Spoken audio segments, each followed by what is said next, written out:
Hey folks, I'm getting ready to lead a online songwriting retreat this weekend, which is a format that I created to teach songwriting on the weekends on Zoom. And I can take a maximum of 8 students because I spend one-on-one time with everybody. So I'm doing that this weekend. I have 8 students already. I'm sold out, so I'm not trying to sell you anything. But I just want to talk a little bit about my process and a question that I often get, which is, how do you know when a song is done? And that's really difficult. And I think different songwriters writing the same song would disagree on doneness. And some people would be more perfectionist, or maybe there's just a part that they care about more than other songwriters, or they have a different kind of style that they want to achieve with their song. But for me, I don't know how to tell you when it's done. That's hard. Sometimes I have to play it for other people, and I get their impression, and they let me know. Sometimes even just by their immediate feedback, whether or not the song is done and has its own power. But one thing that I do know is when to pay attention, when I know I've got something going on. And that is what I like to say, what I like to call, pay attention to your body. So we tend to, sometimes when we're working with lyrics especially, we get into our minds, and we get into this story space and this, which is a place where we try to make sense of things.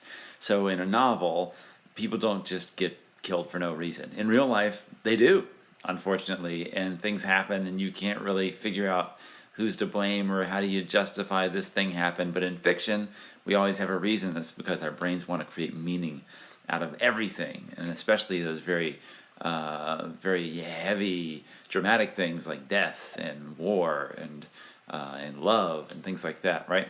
So we tend to get in our heads about meaning when we're doing songs, but I want you to think about your body and how your body reacts. And let's say you're writing a ballad. So I have this ballad that's very popular. It's called Wild Ponies. And I don't have my guitar. I'm sitting at a piano right now. But it's something like, she had legs like daggers and eyes like oceans, and her heart locked up in a hard combination. I took her to the island to see the wild ponies. And in that song, when I was creating that song, I knew I had a good thing going on. Like, I had some good imagery and there was a story developing. But when I got to this one line that happens right before what is an instrumental break now, and then I would just emote with my voice because I wanted space after that moment. And it was a line that said, but she didn't stay here like she didn't stay there, always looking for somewhere a little greener. And every time I see the ponies run, scared and hungry, wild and young, I see her. Every time I see the ponies run, scared and hungry, wild and young, I see her. And when I sang that, I cried. I mean, it really, like in my body, I had little shivers and shakes and tears came out. And that was a message to me from the muse of songwriting. You take police tape and go around that little part of the song and you say, do not go in here. That part that's the scared and hungry, wild and young, and you see her, that part, do not touch that part. Work on everything else. That part is sacred. It made you feel something.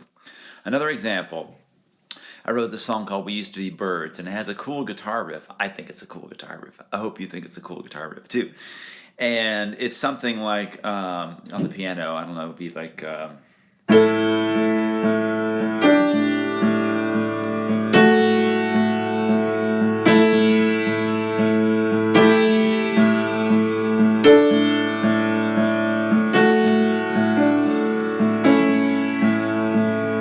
that, and I just had this with the guitars and chaka, the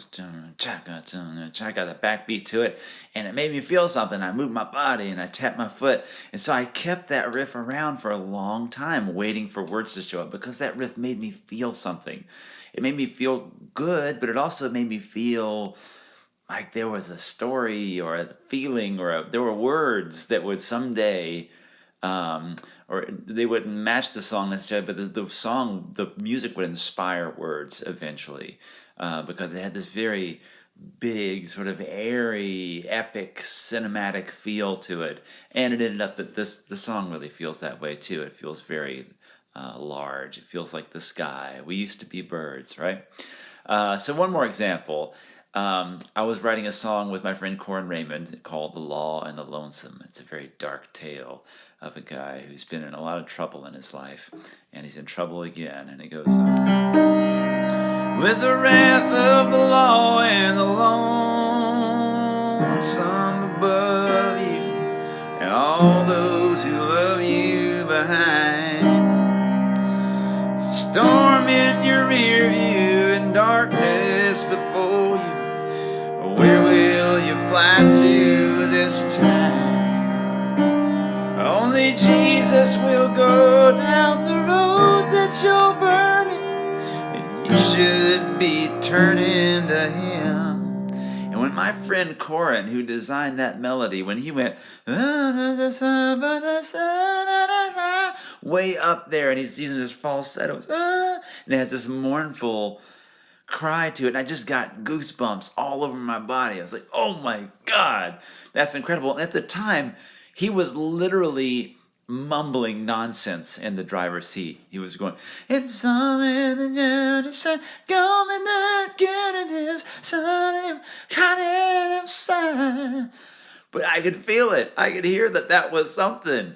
You just had to find the words with the right syllables and the emphasis to fit in those lines and the subject matter that would honor the drama of that melody. So pay attention to your body when you're writing. If you cry, if you laugh, if you want to get up and dance, if it gives you the shivers a little bit, if it makes you smile even, you know that you're onto something, and you want to trust that. Don't allow your mind to question your emotional and physical response to a song that you're working on. You tell your mind, not right now. Body's got something to say. And take that police tape out and draw a little bit of tape around that melody or that riff or that lyric that made you feel that way. And don't go in there. Work on the rest of the song, and then you can always come back to that part and go, now why did I feel? Oh yeah, oh that feels good. Okay, that's why I kept that part. And that's what I want the rest of the song to feel like, or to lead into, or to the denouement, to come down from after the song. That is a part I want to honor. Pay attention to your body. All right, y'all have a great day, and thanks for listening.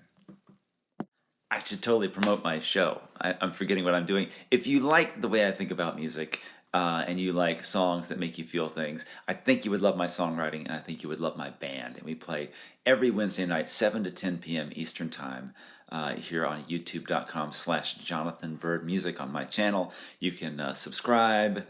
I think it's over here. You can join the YouTube channel. You can become a member, and the most valuable thing that you can do out of anything, if you don't want to do nothing else right now, but you just enjoy this, is just share the video with your friends and your family and other people you know who think about songs and music. All right, Jonathan Byrd, Byrd with a Y. Look me up. Listen to me. Love it. Send me a message. Bye bye.